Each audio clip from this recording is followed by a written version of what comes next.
Welcome to SV6 news సమగ్ర సమాచార వారధి. నేను మీ సతీష్. ఇవాళ ఈవినింగ్ న్యూస్లోని ప్రధాన అంశాలను ఒకసారి చూద్దాం. ముఖ్యంగా డిజిటల్ పేపర్స్లో వెలుగు, దిశ, ఇంకా మిగతా ఏవైతే ఉన్నాయో వాటన్నిటి ఒకసారి గమనిద్దాం. ఫస్ట్ మనం చూసుకుంటే దిశలో బ్యాన్ ఐటమ్గా ఉన్నది అజాత శత్రువు దత్తన్న.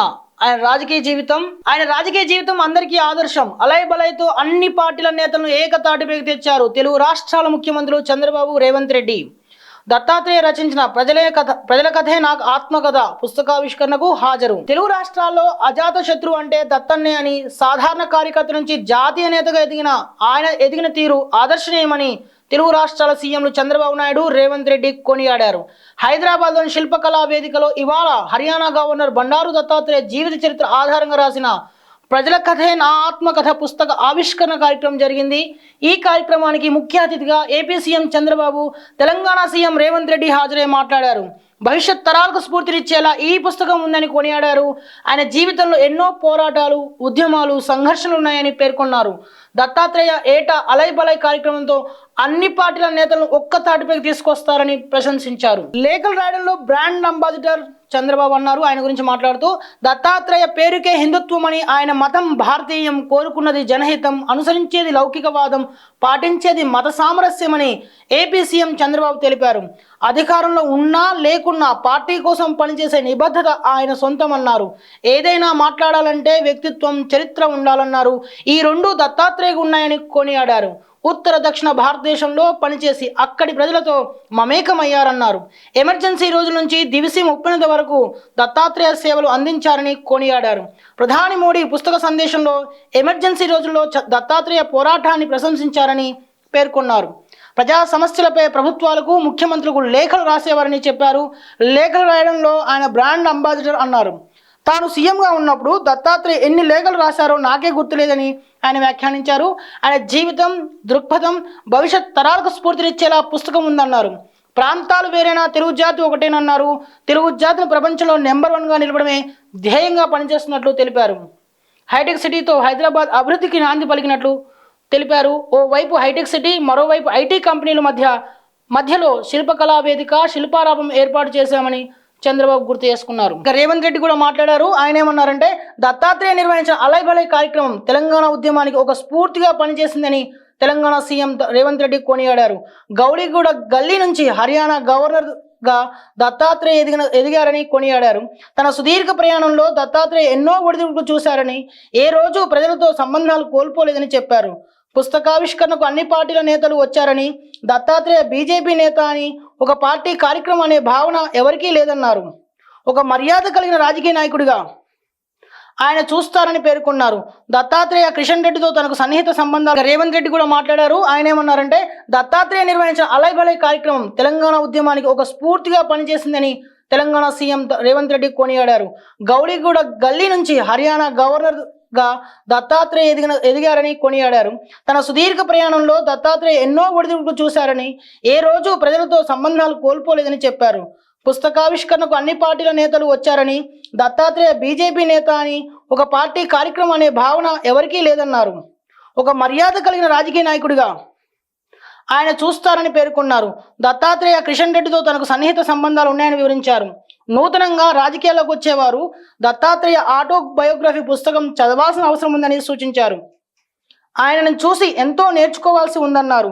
జాతీయ స్థాయిలో వాజ్పేయికి ఉన్న గౌరవం రాష్ట్ర స్థాయిలో దత్తాత్రేయకు ఉందని కొనియాడారు. హైదరాబాద్లో పీజేఆర్ దత్తాత్రేయ పేదల గుండెల్లో చిరస్థాయిగా ఉంటారని చెప్పారు.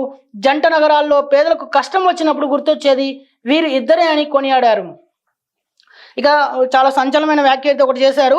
తాను స్కూల్ మోడీ దగ్గర, కాలేజ్ ఏపీ సీఎం చంద్రబాబు వద్ద చదువుకున్నానని చెప్పారు. ఉద్యోగం కాంగ్రెస్ అగ్రనేత రాహుల్ గాంధీ దగ్గర చేస్తున్నానంటూ రేవంత్ రెడ్డి ఆసక్తి వ్యాఖ్యలు చేశారు.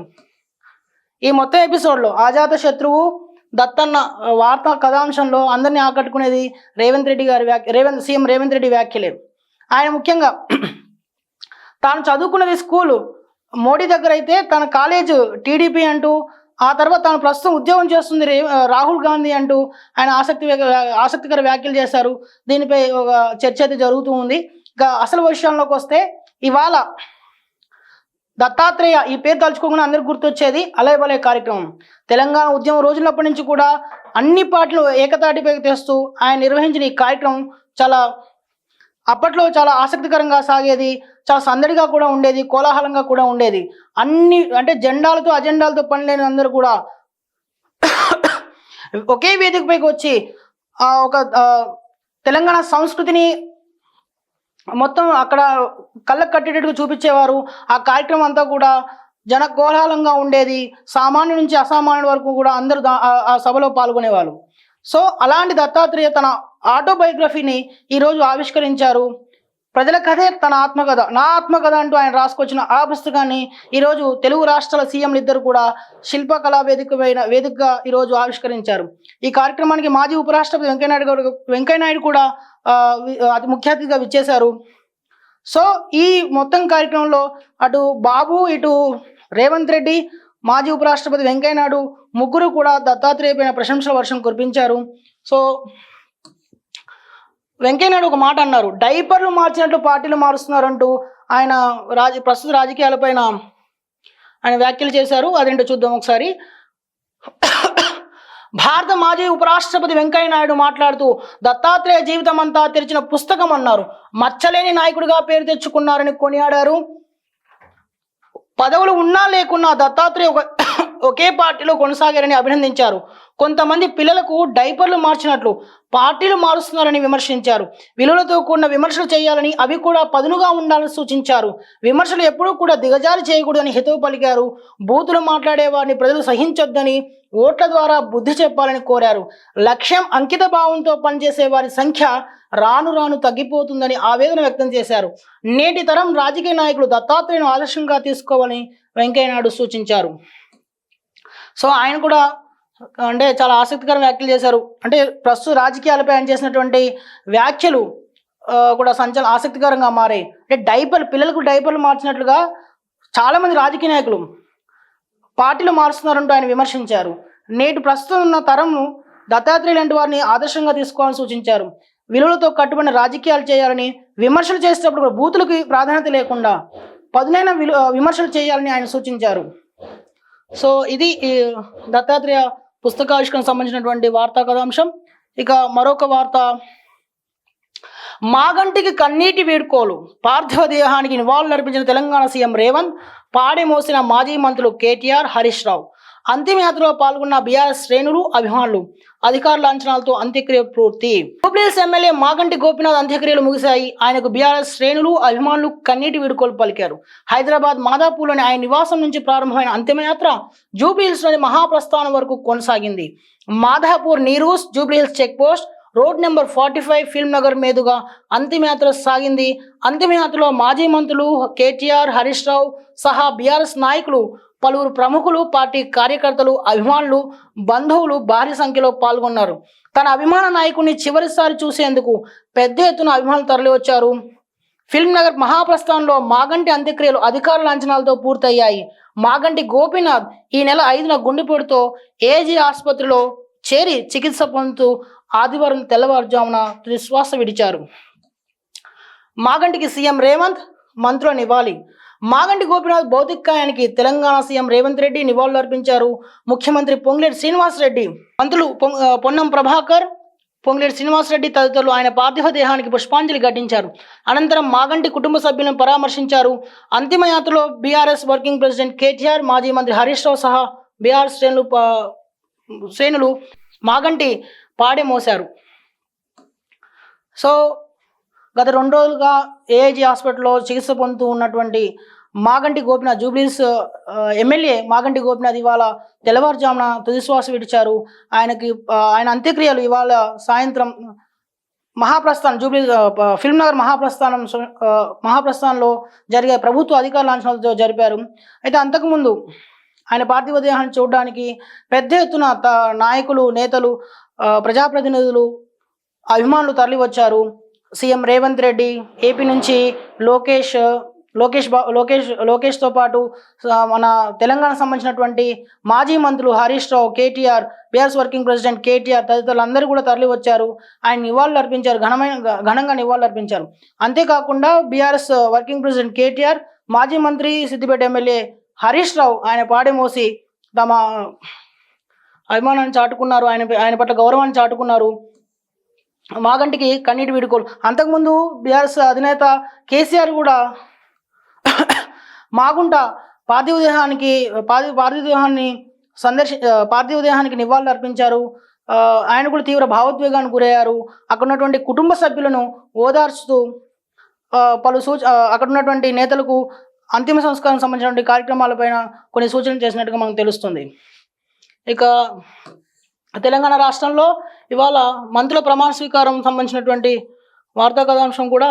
ఇంకా మరో వార్త, కాంగ్రెస్ పార్టీలో ఎవరికైతే ప్రభుత్వం సంబంధించినటువంటి ఈరోజు ఎవరైతే ముగ్గురు మంత్రులు ప్రమాణ స్వీకారం చేశారు, ఒక డిప్యూటీ స్పీకర్ కూడా ప్రమాణ స్వీకారం జరిగింది. సో వీటన్నిటికి సంబంధించి కాంగ్రెస్ పార్టీలో కొద్దిగా ఇది ఫైర్ అయింది అన్నట్టు చెప్పొచ్చు. చాలా మంది నేతలు ఎవరైతే ఆశావాహులు ఉన్నారో వాళ్ళందరూ కూడా అసంతృప్తి వ్యక్తం చేస్తున్నారు. వాళ్ళందరినీ కూడా కాంగ్రెస్ పార్టీ నేతలు స్వయంగా కలిసి వారిని పార్టీ నాయకత్వం కలిసి మరి వారిని బుజ్జగిస్తుందని మనకు తెలుస్తుంది సమాచారం. ఈనాడులో వచ్చిన వార్తా కథాంశం. ప్లీజ్ అర్థం చేసుకోండి, మంత్రి పదవి దక్కని అసంతృప్తులకు కాంగ్రెస్ నేతల బుజ్జగింపులు. తెలంగాణ రాష్ట్ర మంత్రివర్గంలో చోటు దక్కుతుందని ఆశించి నిరాశకు లోనైన ఎమ్మెల్యేలను బుజ్జగించే కార్యక్రమాన్ని కాంగ్రెస్ రాష్ట్ర నాయకత్వం చేపట్టింది. మంత్రివర్గ విస్తరణలో భాగంగా ఇవాళ ముగ్గురికి కేబినెట్లో చోటు దక్కింది. ఈ మధ్యాహ్నం రాజ్భవన్లో ముగ్గురు మంత్రులు ప్రమాణ స్వీకారం చేశారు. మంత్రివర్గంలో చోటు లభించగా నిరాశకు లోనైన సుదర్శన్ రెడ్డి, ప్రేమ్ సాగర్ రావు, మల్రెడ్డి రంగారెడ్డి, కోమటిరెడ్డి రాజగోపాల్ రెడ్డిలను కాంగ్రెస్ రాష్ట్ర నాయకత్వం బుజ్జగించాలని నిర్ణయించింది. రాష్ట్ర కాంగ్రెస్ వ్యవహారాల ఇన్ఛార్జి మీనాక్షి నటరాజన్, పిసిసి అధ్యక్షుడు మహేష్ కుమార్ గౌడ్, ఎమ్మెల్యే మల్రెడ్డి రంగారెడ్డితో ఫోన్లో మాట్లాడారు. కాంగ్రెస్ నేతల బుజ్జగింపుల దృష్ట్యా మల్రెడ్డి రంగారెడ్డి ప్రెస్ మీట్ కూడా వాయిదా వేసుకున్నారు. మంత్రివర్గ విస్తరణ అంటూ జరిగితే ఖచ్చితంగా సుదర్శన్ రెడ్డికి మంత్రి పదవి దక్కుతుందని జోరుగా ప్రచారం సాగింది. రాత్రి పొద్దుపోయే వరకు కూడా సుదర్శన్ రెడ్డితో పాటు మరో 2 నాయకుల పేర్లు తెరపైకి వచ్చాయి. కానీ ఆయన పేరు మిస్ అయింది. దీంతో తీవ్ర అసంతృప్తికి గురైన సుదర్శన్ రెడ్డిని బుజ్జగించేందుకు జూబ్లీహిల్స్లోని ఆయన నివాసానికి మీనాక్షి నటరాజన్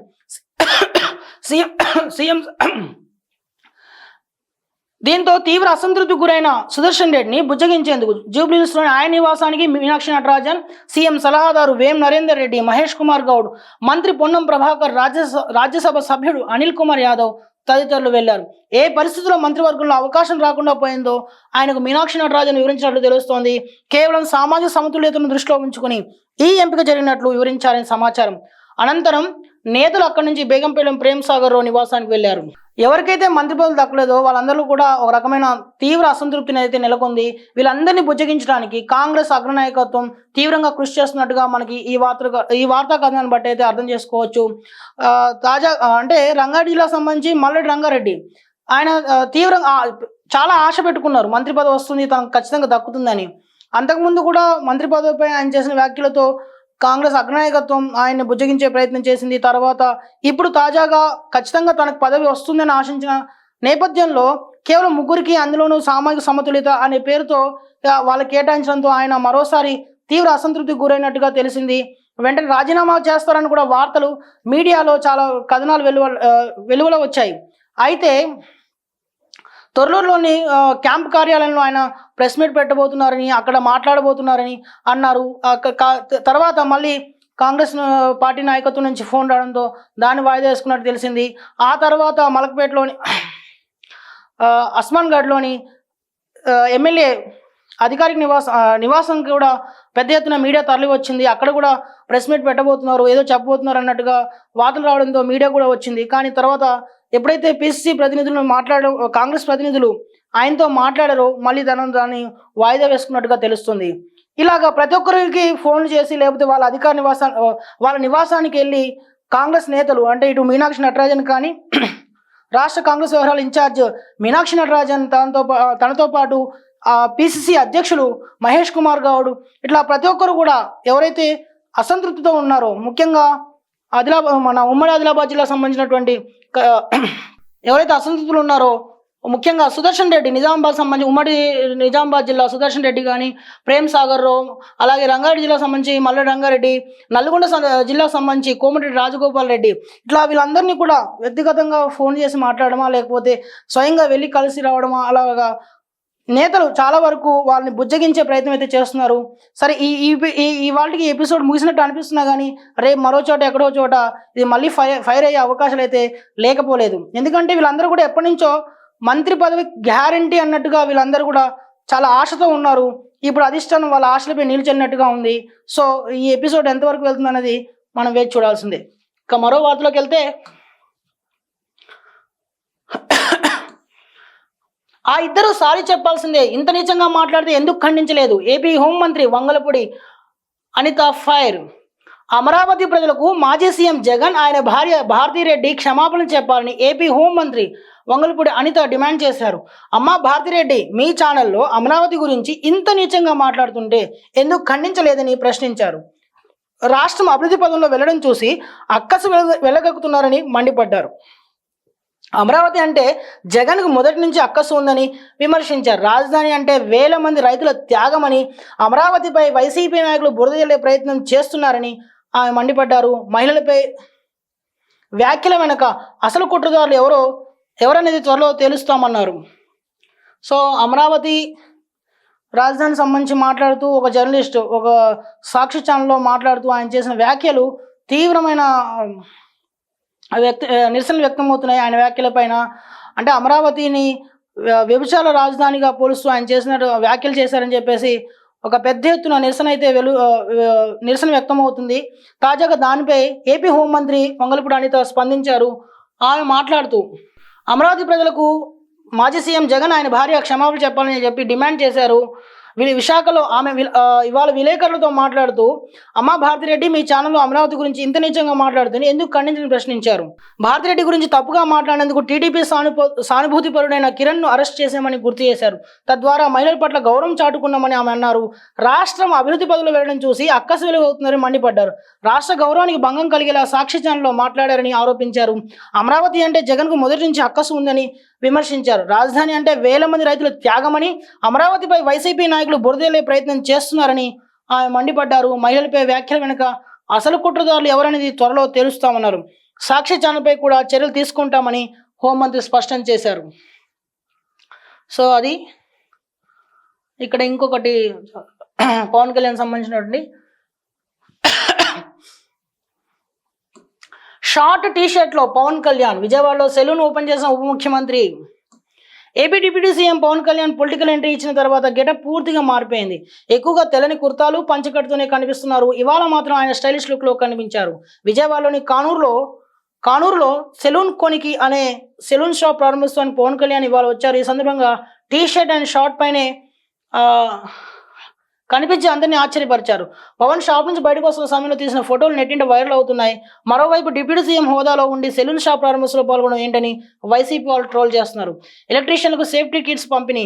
ఎలక్ట్రీషియన్లకు ప్రాణాలకు రక్షణ కల్పించేలా సేఫ్టీ కిట్లను ఉప ముఖ్యమంత్రి పవన్ కళ్యాణ్ పంపిణీ చేశారు. పిఠాపురం నియోజకవర్గంలోని 325 మంది ఎలక్ట్రీషియన్లకు ఇవాళ మధ్యాహ్నం మంగళగిరిలోని క్యాంపు కార్యాలయంలో రక్షణ పరికరాలను, టూల్ కిట్లను ఆయన అందజేశారు. ఇటీవల పిఠాపురంలో ఒక ఎలక్ట్రీషియన్ కరెంట్ షాక్తో మృతి చెందడంతో ఇంకెవరి ప్రాణాలు పోకూడదనే ఉద్దేశంతో ఈ కార్యక్రమాన్ని పవన్ కళ్యాణ్ నిర్వహించారు. గత కొన్ని రోజులుగా కుర్తాతోనూ కనబడుతూ ఉన్న పవన్ కళ్యాణ్ ఈరోజు సడన్గా ఒక స్టైలిష్ లుక్లో కనబడబోతుకి జనాలందరూ కూడా ఆశ్చర్యపోయారు. దీనిపై అటు వైసీపీ వాళ్ళు కూడా ట్రోల్ చేయడం మొదలుపెట్టారు. ఆయన ఒక సెలూన్ షాప్ విజయవాడలో కానూరులో సెలూన్ షాప్ అయితే ఓపెన్ చేశారు. సో ఇది కొద్దిగా దీనిపైన వ్యంగ్యాస్త్రాలు కూడా వైసీపీ వాళ్ళు సంధిస్తున్నారు. ఏపీ డిప్యూటీ సీఎం ఏంటి ఒక సెలూన్ షాప్ ప్రారంభించడం ఏంటి అన్నట్టుగా వాళ్ళు విమర్శలు చేస్తున్నారు. సో వాళ్ళ విమర్శలు ఎలా ఉన్నా ఏపీ డిప్యూటీ సీఎం తన పని తాను కానిచ్చారు. దాని తర్వాత పిఠాపురంలో ఎలక్ట్రీషియన్లకు దాదాపు 350 మంది ఎలక్ట్రీషియన్లకు సేఫ్టీ కిట్స్ని అయితే ఈరోజు పంపిణీ చేశారు. అంతకుముందు జరిగినటువంటి ఒక ప్రమాదంలో ఒక ఎలక్ట్రీషియన్ ప్రాణాలు కోల్పోవడంతో వెంటనే ఆయన నిర్ణయం తీసుకొని స్థానికంగా పిఠాపురం నియోజకవర్గంలోని 350 మంది ఎలక్ట్రీషియన్లకు సేఫ్టీ కిట్స్ అయితే ఇచ్చారు. సో అది వార్త. చేప ప్రసాదం పంపిణీ షురూ అయింది. మంత్రి పొన్నం దీన్ని ప్రారంభించారు. అయితే క్యూలైన్లో ఒక వృద్ధుడు చనిపోయినట్టుగా మనకి దిశ డైనమిక్లో వార్తా కథనాంశం ఉంది. సో ఈ ఉబ్బస వ్యాధిగ్రస్తులకు పంపిణీ చేసేందుకు రాష్ట్ర ప్రభుత్వం 1.5 లక్షల కొర్రమీను చేపలను సిద్ధంగా ఉంచింది. అయితే చేప ప్రసాదం కోసం క్యూలైన్లో నిలబడ్డ వృద్ధుడు ఒక్కసారిగా కుప్పకూలి మరణించాడు. అతను మృతి చెంది ఉంటాడని అధికారులు అంటున్నారు. చనిపోయిన వృద్ధుడు మెదక్ జిల్లాకు చెందిన వ్యక్తిగా గుర్తించారు. సో తొలి రోజే ఒక విషాదం అయితే చోటు చేసుకుంది. ఒక వృద్ధుడు అయితే మరణించినట్టుగా మనకు తెలుస్తుంది. ఇక మరో వార్తా కథాంశం, పోలవరం బనకచెర్లతో తెలంగాణ నష్టం ఉండదు, ఏపీకి ఆ ప్రాజెక్టు అక్షయ పాత్ర, ఏపీ జలవనరుల శాఖ మంత్రి రామానాయుడు వెల్లడి. బనకచెర్లపై ఒక పక్కన తెలంగాణ రాష్ట్ర ప్రభుత్వం వ్యతిరేకత వ్యక్తం చేస్తుంది. మరో పక్కన ఏపీ మాత్రం అది ఏపీకి అక్షయ పాత్ర లాంటిదని చెప్పి అక్కడి ప్రభుత్వం చెబుతుంది. సో ఇది ఎంతవరకు వెళ్తుందో చూడాలి. కొండగట్లో మర్డర్ కలకలం, యువకుని హత్య చేసి గోతిలో పూడ్చిన దుండగులు, కేసు నమోదు చేసి దర్యాప్తు చేస్తున్న పోలీసులు. సో ఇదొక వార్తా కథాంశం. ఎన్డీఏ మహిళా సంక్షేమ సర్కార్, మోడీ ప్రధాని నరేంద్ర మోడీ తన ప్రభుత్వం మూడోసారి అధికారాన్ని సొంతం చేసుకుని ఏడాది పూర్తవడంతో పాటు 11 ఏళ్ల పాలనపై సోషల్ మీడియాలో పోస్ట్ చేశారు. బీజేపీ నేతృత్వంలో నేషనల్ డెమోక్రటిక్ అలయన్స్ కూటమి ఈ 11 ఏళ్ల పాలన మహిళాభివృద్ధిని పునర్నిర్వచించిందని అన్నారు. ప్రధానంగా సైన్స్, విద్య, క్రీడలు, స్టార్టప్లు, సాయుధ దళం వంటి రంగాల్లో మహిళలు రాణిస్తున్నారని, దేశంలో మిగిలిన మహిళలకు స్ఫూర్తిగా నిలుస్తున్నారని ట్వీట్ చేశారు. ఇదే సమయంలో మహిళలకు ఎక్కువ ప్రయోజనం చేకూరే అనేక సంక్షేమ కార్యక్రమాలు తీసుకొచ్చామన్నారు. స్వచ్ఛ భారత్ మొదలుకొని జన్ధన్ ఖాతాల ద్వారా ఆర్థిక సేవలు మరింత చేరువ చేయడం వరకు వివిధ కార్యక్రమాలు మహిళలను సాధికారత పొందే వైపు దృష్టి సారించేలా చేశాయన్నారు. సో ఇవి ఇవాళ ఈవినింగ్ న్యూస్ ముఖ్యాంశాలు. మరో రోజు మళ్ళీ కలుద్దాం. Thank you.